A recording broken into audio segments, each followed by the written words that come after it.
किशमिश डाल दिया। ओवरनाइट रखने के बाद आपको ये कैसा दिखेगा। अभी ओवरनाइट रखने के बाद ये ग्लास, इसमें पानी और ये जो किशमिश है वो आपका अंगूर हो गया।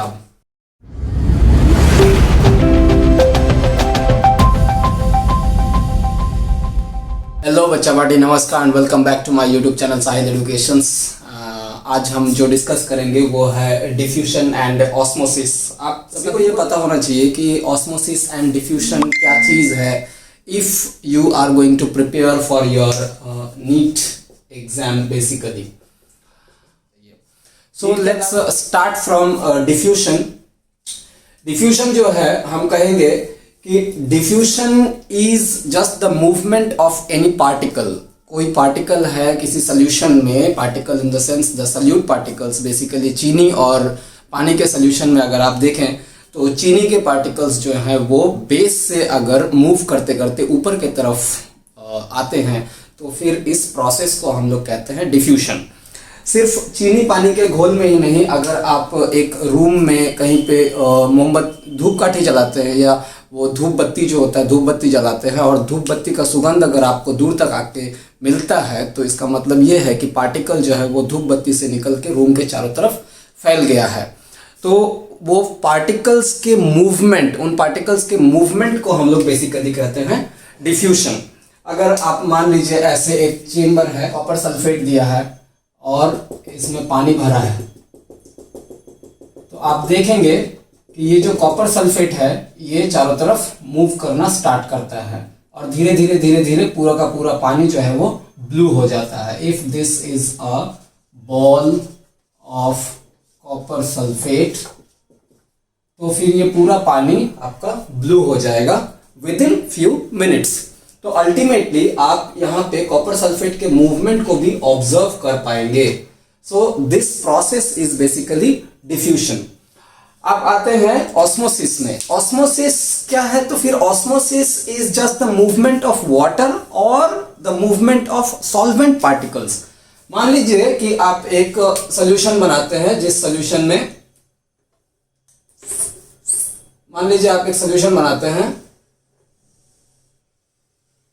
इसमें आपने क्या किया है, पानी डाल दिया, पानी के साथ आपने क्या किया, चीनी के कुछ पार्टिकल्स डाले हैं। Some sugar particles are present here. Okay, सही है। तो ये शुगर पार्टिकल चीनी के साथ घुल गए। ये सोल्यूशन है जिसमें सॉल्वेंट है वाटर और सॉल्यूट क्या है, आपका चीनी है।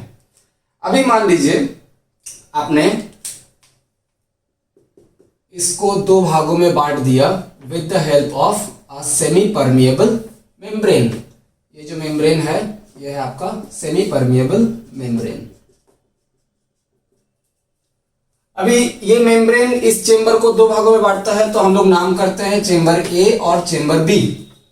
अभी आप देखिए चेंबर बी में आपने क्या किया, एक्स्ट्रा कुछ सुगर्स ऐड कर दिए। तो which of the solution is now concentrated?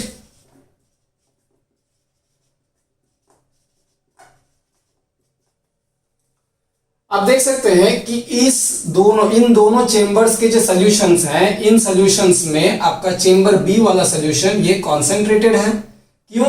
क्योंकि इसमें पानी जितना है इसके मुकाबले वो तो सेम है, लेकिन इसमें चीनी का जो कंसंट्रेशन है वो इस चेंबर ए के मुकाबले ज्यादा है। सो आप कह सकते हैं कि चेंबर बी में प्रेजेंट सॉल्यूशन हमारा कॉन्सेंट्रेटेड सॉल्यूशन है। दैट मीन्स वो ज्यादा मीठा होगा इन कंपैरिजन टू ए। अभी अगर आप बोले डाइल्यूट कौन सा है, तो जस्ट कंसंट्रेटेड के ऑपोजिट जो चेंबर ए में सॉल्यूशन है वो हमारा डाइल्यूट सॉल्यूशन है। अब क्या होगा इसमें कि diffusion of solvent, that means water particles जो है, वाटर मॉलिक्यूल्स जो है वो मूव करेंगे from higher concentration of water. तो अभी डाइल्यूट सॉल्यूशन में हायर कंसंट्रेशन ऑफ वाटर है या फिर कंसंट्रेटेड सॉल्यूशन में हायर कंसंट्रेशन ऑफ वाटर है? तो आप कह सकते हैं कि in case of concentrated solution the water is less in comparison to solution A. Chamber A में जो है वो वाटर ज्यादा है, चेंबर बी में वाटर कम है अगर आप कंपेयर करें विथ रेस्पेक्ट टू सॉल्यूट या फिर चीनी, तो इसमें चीनी कम है और इसमें सॉल्यूट या चीनी ज्यादा है।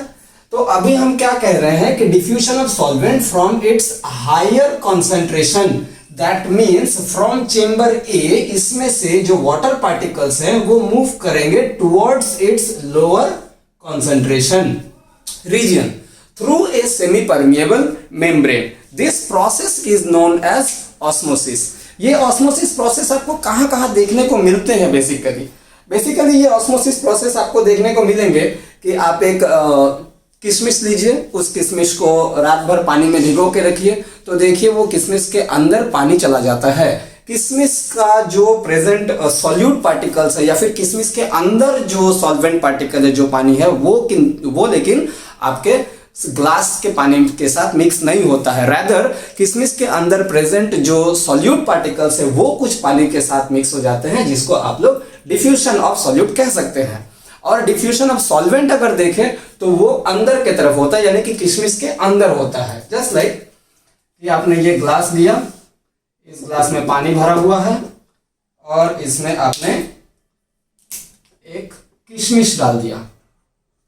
ओवरनाइट रखने के बाद आपको ये कैसा दिखेगा? अभी ओवरनाइट रखने के बाद ये ग्लास, इसमें पानी और ये जो किशमिश है वो आपका अंगूर हो गया, है ना। तो यहां अल्टीमेटली क्या हुआ कि movement of water from out to in, किशमिश के बाहर से किशमिश के अंदर जो है पानी का मूवमेंट हुआ through the membrane of that किशमिश। किशमिश को बेसिकली अंग्रेजी में कहते हैं रेजिन, अंग्रेजी में कहते हैं इसको रेजिन। और रेजिन को भिगो के रखने के बाद वो कैसा हो गया? ग्रेप लाइक हो गया, अंगूर के तरह हो गया, वो फूल गया बेसिकली, है ना। तो इस प्रोसेस को हम लोग कहते हैं यहाँ पे ऑस्मोसिस। डिफ्यूजन और ऑस्मोसिस का ये कॉन्सेप्ट इतना काफी है, और फिर मिलते हैं दूसरे वीडियो में। Thank you.